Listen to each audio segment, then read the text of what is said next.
Bonjour mesdames, bonjour mesdemoiselles, bonjour messieurs, auditrices et auditeurs de la VDC, bonjour. Voici la lecture de la revue de presse de la VDC du 15 septembre 2017 au micro d'On KMB depuis New York City. L'AFP rapporte: le nonce dénonce un État prédateur de son peuple en République démocratique du Congo. Le nonce apostolique en République démocratique du Congo affirme que le pape ne se rendra pas à Kinshasa avant la tenue d'élections pour éviter tout risque de manipulation. Monseigneur Louis Marino Montemer, le nonce apostolique en République démocratique du Congo, a dénoncé un État prédateur de son peuple dans un entretien reproduit jeudi par plusieurs médias congolais. Le pape François est attristé par une certaine distance que l'on perçoit entre la classe politique et son peuple, a déclaré le nonce Monseigneur Louis Mariano Montemer à la radio onusienne Okapi de retour d'une visite de 5 jours dans la région troublée de Kasaï, dit la FP. Deuxième point, troisième dialogue. L'idée d'un troisième dialogue n'est pas à l'ordre du jour du rassemblement et il ne le sera sans doute jamais, a indiqué Félix Tshisekedi dans une mise au point rendue publique jeudi 14 septembre, rapporte Le Potentiel.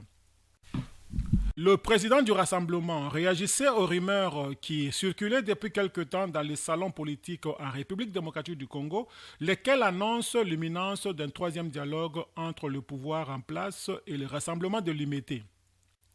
Pour Félix Tshisekedi, mentionne le quotidien, le président Kabila s'est lui-même disqualifié en se détournant de l'accord du 31 décembre 2016.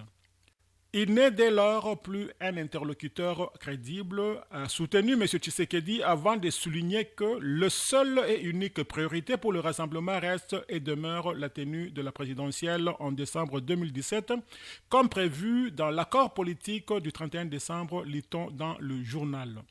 Le potentiel de renchérir, si le projet d'un troisième dialogue domine les conversations dans différents cercles politiques, au siège du rassemblement des forces politiques et sociales acquises au changement, à la 12e rue, l'option n'est pas à l'ordre du jour. Ces nouvelles négociations ne figurent pas dans l'agenda du rassemblement, a indiqué son président Félix Tshisekedi dans un communiqué signé le 14 septembre 2017. Bien rangé derrière le duo Félix Tshisekedi et Pierre Lumbi, le Rassemblement ne pense pas se dire et reste attaché à sa feuille de route adaptée à l'issue de son deuxième conclave et à ses nombreuses prises de position subséquentes. Si dans le rang de la majorité présidentielle, l'idée d'un troisième dialogue semble faire un chemin, au sein du Rassemblement, le projet est jugé non recevable. À cet effet, le Rassemblement dit ignorer tout de l'organisation et de la tenue d'un troisième dialogue. Le Rassemblement considère qu'en sabotant l'accord politique du 31 décembre 2016, Joseph Kabila a délibérément bloqué le processus électoral. Par conséquent, le Rassemblement note dans sa mise au point que Joseph Kabila a renoncé et donc perdu la légitimité que seul cet accord lui conférait. Derechef, poursuit-il, il ne peut en aucune manière se prévaloir la qualité de président de la République démocratique du Congo. En se détournant de l'accord du 31 décembre 2016, le Rassemblement note que le président Kabila s'est lui-même disqualifié. Sur le même sujet, la Libre Belgique titre « Katumbi, ni dialogue ni négociation avec Kabila ». Ballon d'essai pour les uns, lobbying de pays occidentaux pour maintenir coûte que coûte Joseph Kabila au pouvoir pour décrocher le dernier contrat pour les autres, à la veille de la participation de Joseph Kabila à l'Assemblée générale des Nations unies à New York, l'idée d'un troisième dialogue réunissant la majorité présidentielle et l'opposition revient en force sur la scène politique congolaise.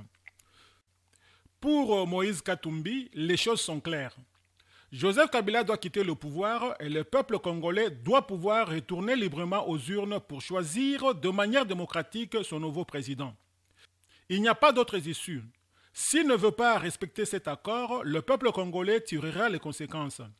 Il faut résister. Joseph Kabila et sa clique ont pris en otage tout un pays, plus de 80 millions d'âmes. Les Congolais sont fatigués de ces messieurs qui considèrent notre pays comme sa propriété privée. Trop, c'est trop. Il sait ce qu'il lui reste à faire pour éviter le pire et de trouver une porte de sortie qui se rétrécit de jour en jour. Nous savons qu'il va se rendre aux Nations Unies à New York pour expliquer qu'il a respecté les engagements. C'est faux, archi faux. Aujourd'hui, il continue à tromper l'opinion américaine par des articles dans la presse qui me prêtent de liens imaginaires avec George Soros et par des campagnes de presse calomnieuses financées à coups de billets de millions de dollars sur le dos de fonctionnaires congolais, de militaires et de policiers très mal payés. Joseph Kabila et ses acolytes sillonnent le monde en prétendant que la situation du pays est sous contrôle. Il a lui-même entendu chanter de pleins poumons dans le stade de Martyrs.